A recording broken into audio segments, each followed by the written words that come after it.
Всем привет и здравствуйте, мои дорогие, уважаемые друзья. Советы и подсказки на будущую неделю.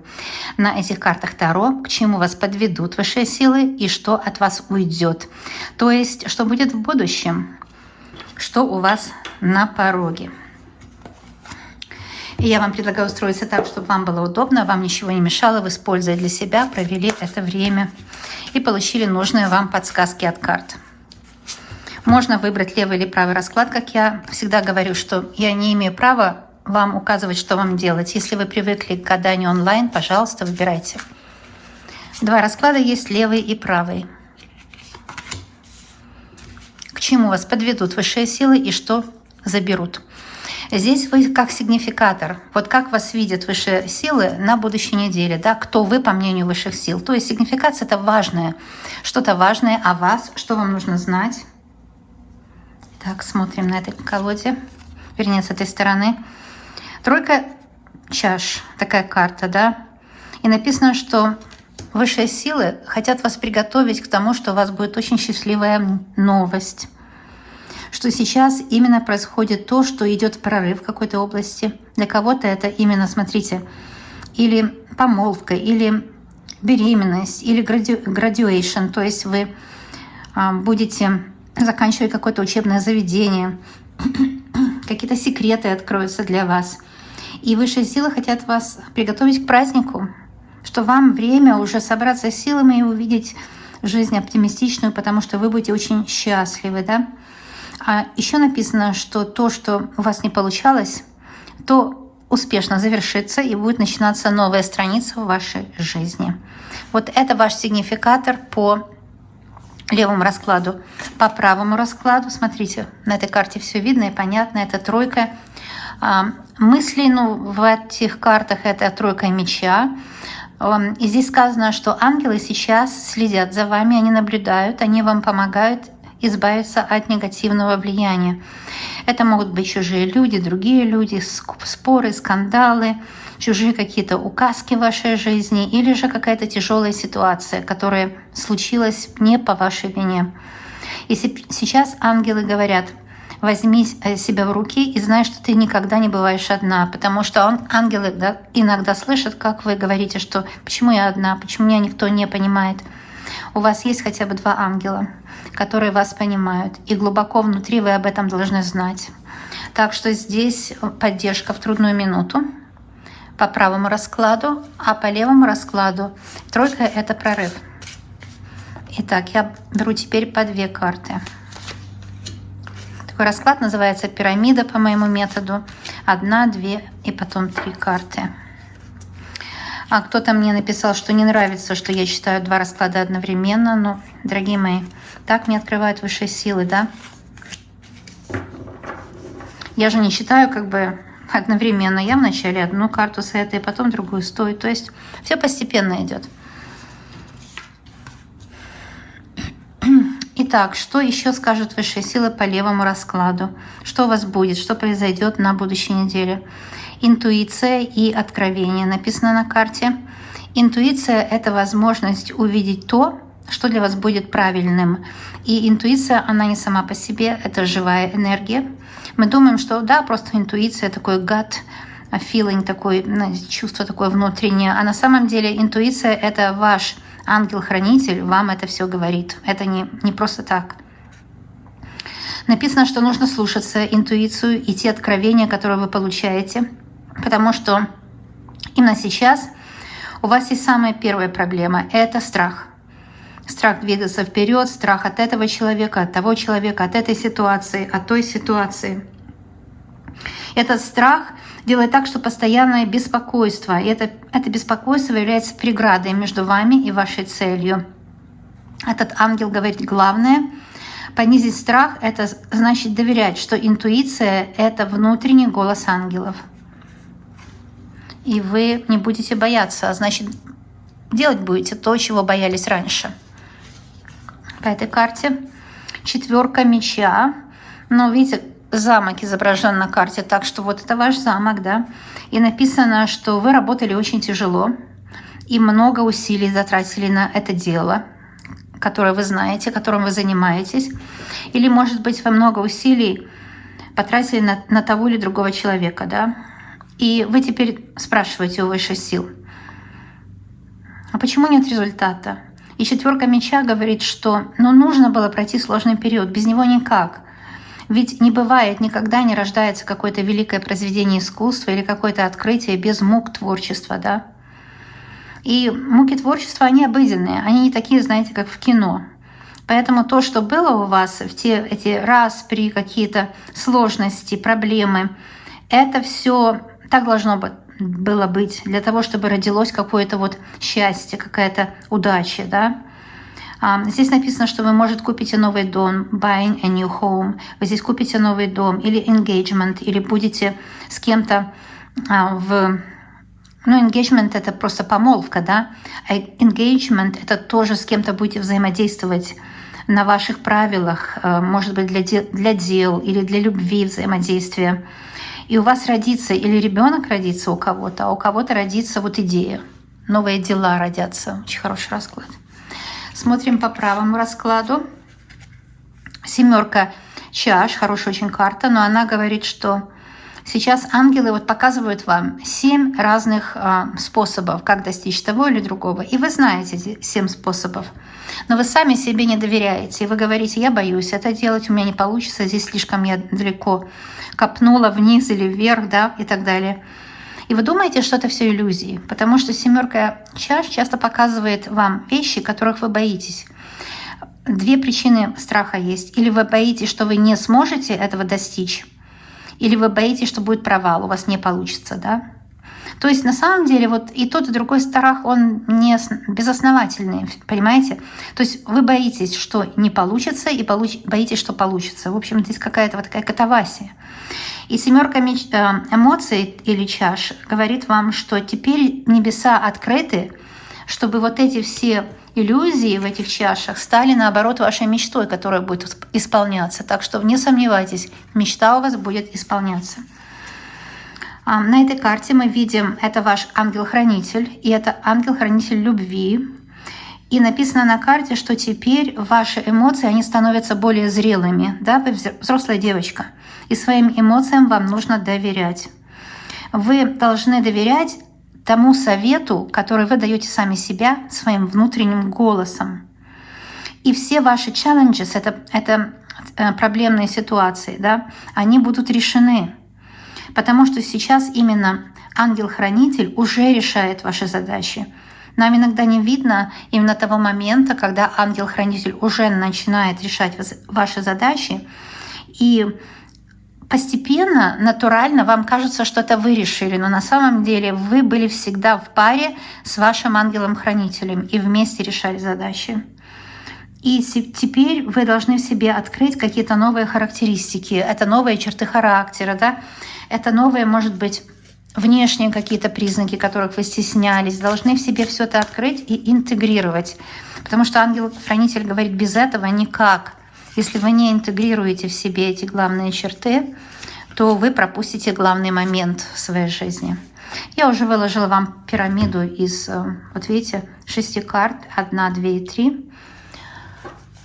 С левой стороны. И теперь выложу пирамиду из правой стороны. 1, 2, 3. Давайте будем смотреть, что скажут карты, какие советы дадут вам. Начну с левой стороны, да.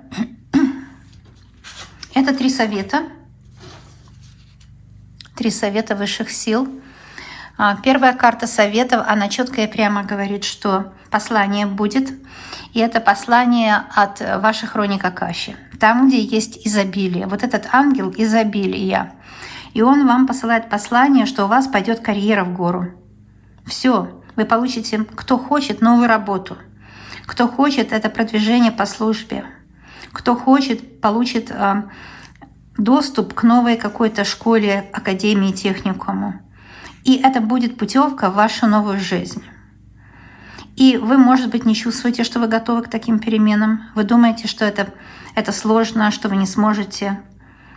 И ситуация эта, в которой вы сейчас находитесь, пока вам не видна полностью, и вы не знаете, что то, куда вы сейчас идете, там не только работа, так и все, но и удовольствие. Это может касаться как вашей личной жизни, так здоровья, точно так и карьеры. То есть это ангел изобилия. Нужно поверить в свое изобилие, оно у вас будет. Следующая карта, вот это. Семерка меча.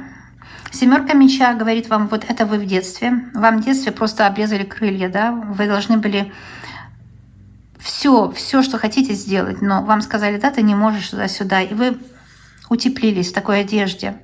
Это метафора одежды зимней и зимы означает, что вы перестали верить в свои силы. Вот и все. А сейчас вам нужно вспомнить о своей персональной силе, personal power. Вам нужно вспомнить и ее claim, ее взять по праву. Взять по праву свою персональную силу. Да? И это ангел персональной силы, это детский ангел, где вам, может быть, запретили что-то делать в детстве или в неправильное учебное заведение вы пошли, у вас вся жизнь наперекосяк пошла. Здесь вы должны забрать свою силу и то, что вам принадлежит по праву, и все ваши проблемы закончатся сразу, потому что будет ясность. И внутренний конфликт у вас вот по этой причине, которую я сказала, это детские какие-то травмы. Этот внутренний конфликт должен кончиться перед тем, как счастье начнется, потому что счастье, может, уже и началось. Но из-за внутреннего конфликта вы его можете пропустить, жить в параллельном мире и его даже не замечать. Это ангел, который может у вас забрать этот внутренний конфликт. А это очень важно вам знать, очень важно. Теперь я перехожу к еще одной карте по этому раскладу. Это пирамида у нас, да, пирамида ваша. Счастливая пирамида будущего. Если вы умеете по-английски, здесь можно, конечно, прочитать, да. А по-английски нужно сейчас всем уметь. Язык, который нас связывает, не разрушает. Это не язык Америки. Это язык, который нас связывает, и все. Что он легкий, его легко выучить. Это послание вам, письмо. Это может быть встреча, свидание. Личная жизнь будет устроенная и счастливая. И это ангел, мессенджер — это ангел. Мессенджер — это посланник. Ангел — это по-другому посланник. Посланник высших сил вам говорит, что сейчас вам нужно испытать эмоции доверия. Вы не доверяете людям, не доверяете мужчинам, потому что вас много предавали. И внутри, глубоко внутри у вас есть страх, и вы не доверяете никому. Этот ангел, посланник эмоций, он очень глубоко может вас исцелить. И говорит, что новые чувства, которые вы будете испытывать, это ответные чувства. То есть человек будет тоже вас любить, тоже вас заботиться. И вы будете очень счастливы. И это чувство, оно нежное, мягкое, тонкое. Это чувство kindness, это чувство доброты к себе и к вам, другого человека. И здесь еще сказано, что вы, может быть, имеете такое чувство зажатости какой-то, да? То есть вы боитесь проявлять себя, у вас есть shy, это застенчивость какая-то.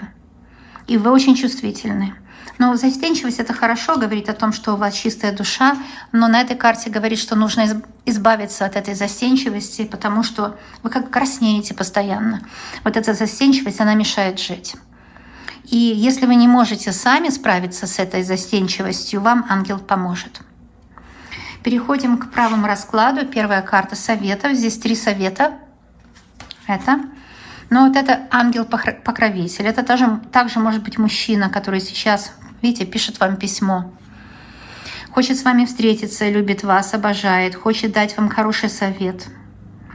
Это человек, который хочет помочь вам организовать вашу жизнь, вот как ежедневник здесь, потому что ваша жизнь, она может быть более организованной. Когда вы кушаете в одно время, ложитесь спать в одно время, там мыслям доверяете только здравым, когда вы организованный, когда вы не распыляетесь по новым, много делаете сразу. Ангел говорит, это невыгодно вам и не полезно делать сразу много вещей. Делайте что-то одно с удовольствием.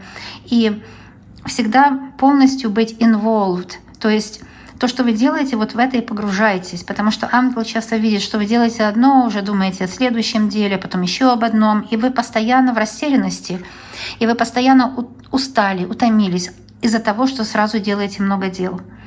Этот ангел говорит, что пошлет вам помощь, которая вам в первое время нужна будет, потому что от этой привычки не так легко избавиться.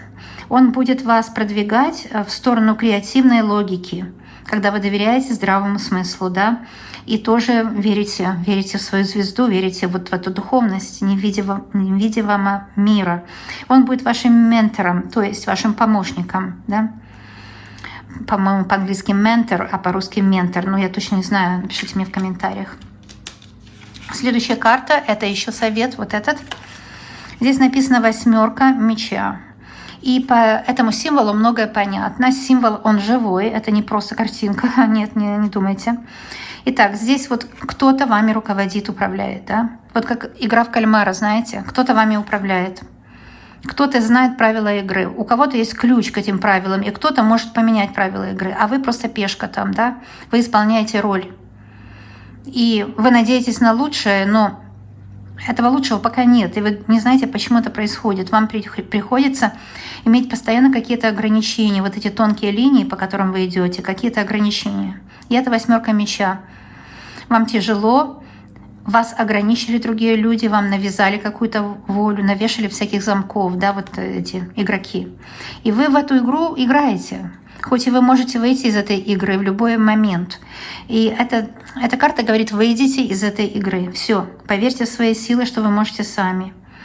И может быть, потому что внешний мир вам кажется страшным, да? Но я знаю, я испытывала уже 2 раза такое чувство, когда мы переехали в Германию, это вот как на другую планету, а потом еще и в Канаду, да? Это, ну, вот полностью как новый мир. И он для тебя, ну, совершенно неизведанный. Ты боишься, что у тебя не получится, ты там не выживешь, потому что сам себе предоставлен. Но это лучше, чем участвовать в чужой игре. Говорит эта карта, небо вам поможет, потому что небо верит в людей, в таких индивидуалистов, потому что на самом деле каждый человек, он индивидуально должен пройти свой путь. Небо верит в таких людей, и вам дадут уверенность в себе, confidence, и вы сможете сражаться за свой успех, и вы можете путешествовать по своей жизни, как, знаете, правильное отношение к жизни иметь отношение такое, что то, что я вижу, то я буду делать, и у меня получится. Вот эта карта дает вам такие советы, очень дельные и хорошие. 3 карта советов. И это написано, что это healer, это помощник, целитель ваших мыслей. Но мы знаем, что я слышала много такого всякого, но я вам сразу скажу, мысли нельзя контролировать. Ну, нельзя. Потому что мысли — это свободная река. Они текут. Мысли часто основаны на прошлых ситуациях, на прошлых переживаниях, на истории вашей, да. И те мысли, которые основаны на этой истории, они всегда не конструктивны. Они как бы передают нам какую-то грусть, печаль, то, что мы не могли сделать лучше и так далее. Это наши субъективные мысли. Вообще мир объективный, он не видим никем, он виден только Творцом. Каждый человек видит мир по-своему. Это еще говорили древние, как Ницше, знаете, как Кант, такие философы были, ну и вплоть до древних римских. Вот они об этом говорили, и сейчас мы это видим и понимаем, что каждый мир, он субъективный. Написано, что вам нужно исцелить вот эти эмоции, которые приходят из субъективного мира вашего прошлого, где вас обижали, не любили, завидовали. И этот мир был disorganized, он был неорганизованный, потому что там был хаос других людей. Другие люди вами управляли, руководили, навязывали вам свою волю. И то, что вы постоянно слушаете эти мысли, они не конструктивные. Это то же самое, что уже вы знаете. Но эта лента мыслей, она течет, и среди этих ущербных мыслей иногда попадаются очень здравые мысли. Мысли о здесь и сейчас. Вот когда-то у нас говорили, да, вот там на Западе они глупости говорят, какая сегодня погода. На самом деле это самый правильный разговор, потому что погода — это здесь и сейчас. Да? А то, что я буду соседу рассказывать, как я вижу там то или другое в мире, а сосед по-другому может видеть, это только нас разъединит. Это мое дело, как я вижу, это его дело, как он видит. Но мы стоим вместе на улице, и мы видим то, что происходит в мире, и если, в природе я имею в виду, если сосед говорит, о, какая плохая погода, а я вижу, идет дождь, и погода хорошая. Я говорю, да, действительно идет дождь. Да? Ну вот видите, то есть я не присоединяюсь к нему, говорить, какая плохая погода. Я говорю, да, действительно идет дождь, но погода это тоже хорошая, да. То есть вот здесь вот такая идея, что слушайте только конструктивные мысли, а те мысли, которые негативные, зачем они вам нужны? Они вам и раньше не помогли, ну и сейчас вряд ли помогут. Так что отгоняйте их от себя. Вот, мои дорогие, такой расклад для вас на предстоящую неделю. Я надеюсь, это было познавательно, и расклад вам поможет. Я точно знаю, что поможет, если вы ему это позволите. Я со своей стороны посылаю вам мою любовь и знаю точно, что у вас будет все замечательно. А еще я для вас взяла 3 карты на ваш день рождения, если у вас или у ваших родных на предстоящей неделе день рождения. Могут быть и другие люди, которые могут или завидовать вам, или хотят, чтобы вы для них что-то сделали полезное, а не для себя в первую очередь. Или могут быть нежелаемые обстоятельства. Новое начало. Это может быть новое начало как на работе, так и новый какой-то быт, новая благоустроенность, новые отношения. Или же что-то новое входит в вашу жизнь, вплоть до покупки нового платья или крема, или для рождения ребенка или внука. То есть у вас новое начало счастливой жизни. И на этой карте вы просто чувствуете, что у вас есть поддержка, поэтому ничего не боитесь. А тот, кто не боится ничего, достигнет очень многого. Следующая карта важная — это 7. А 7 — это переход и звезда мага. То есть 7 — это когда человек может очень многое, потому что он взрослый. Да, по нумерологии 5 пентаграмма — это голова, руки, ноги. Это 5 таких основных понятий для человека. И пентаграмма — это портал в изобилие.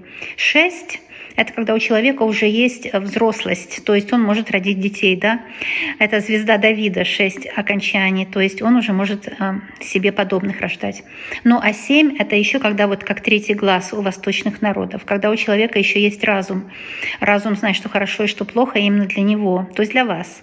Потому что вы уже многое прошли, и у вас есть опыт жизненный, понимание, что для вас работает, а что и не работает. И эта 7 abundance. Abundance — это пентакли, правильно сказать, да? Но это карта ангелов, и здесь abundance — это пентакли.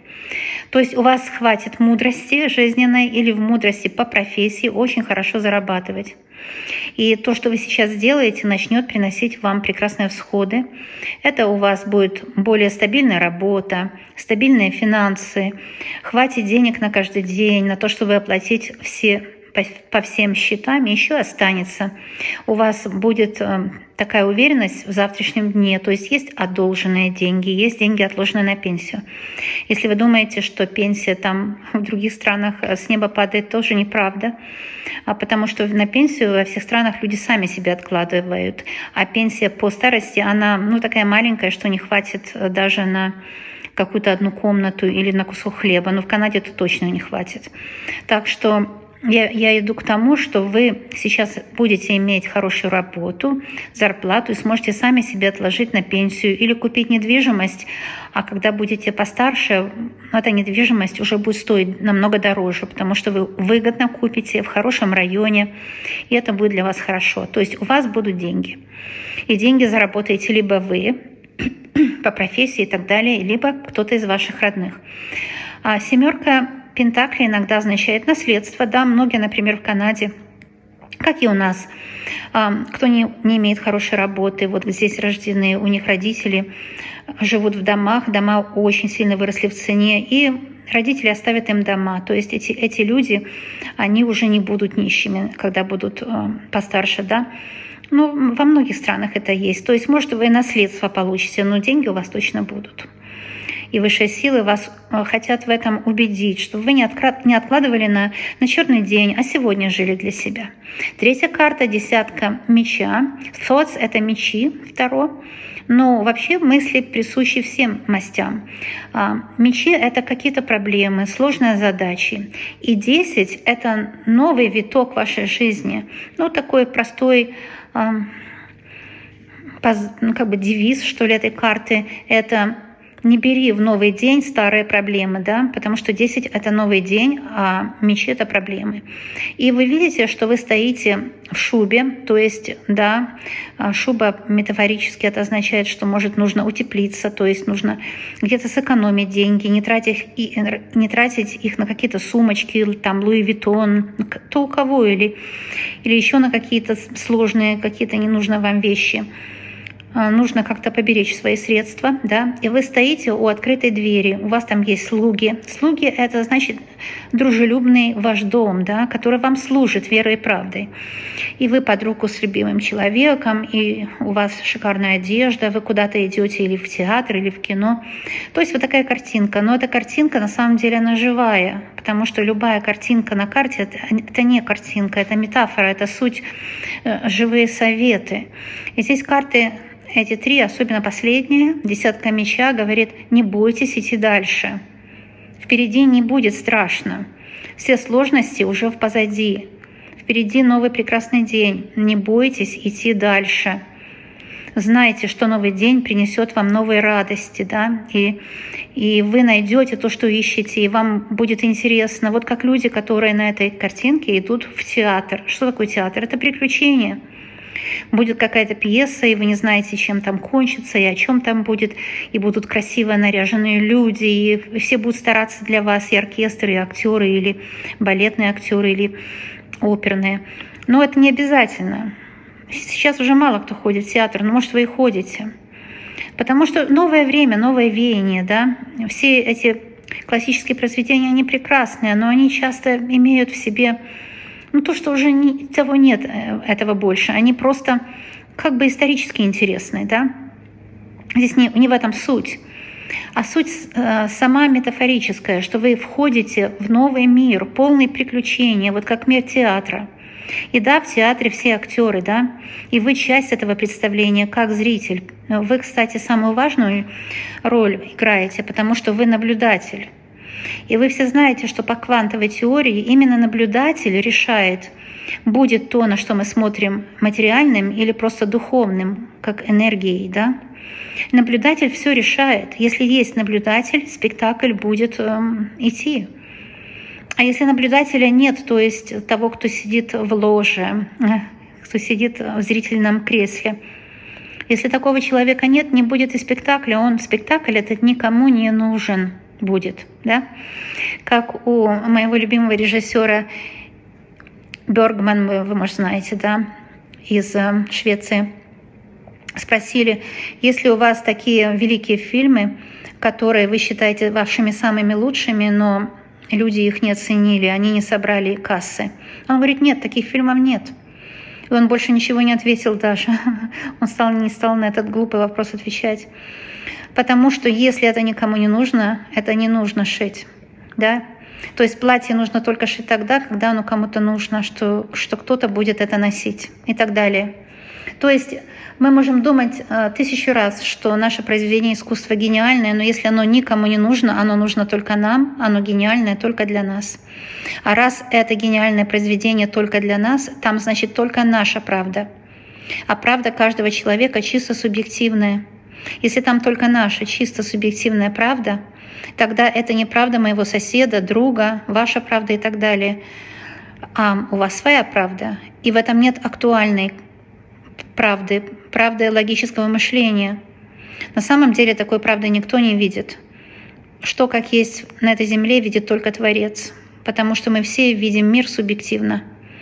Поэтому если создатель, как Бергман, например, или кто-то там, Пушкин и так далее, создал произведение, которое нравится другим людям, есть общий знаменатель. Значит, в этом произведении есть много общей правды, а значит, здравого смысла.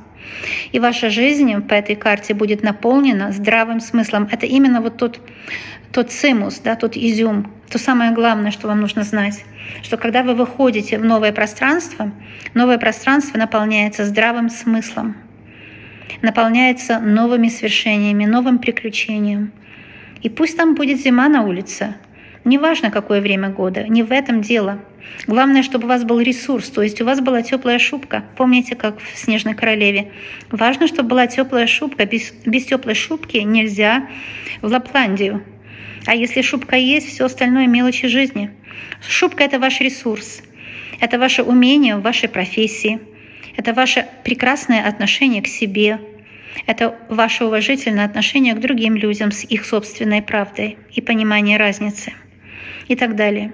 И только в этом есть алгоритм счастья, алгоритм жизни. И вы теперь открыты к новым свершениям, дверь открыта, вы идете в будущее, и это будущее наполняется смыслом, любовью, потому что вы с партнером там, ведь вы не одна, интересной работой, интересными приобретениями и вообще приключением жизни. Так что у вас будет все хорошо, я в этом просто уверена. А еще знаю, что мы с вами скоро увидимся обязательно. Желаю вам счастья, здоровья и всегда самого-самого лучшего. До новых встреч. Пока-пока, мои дорогие.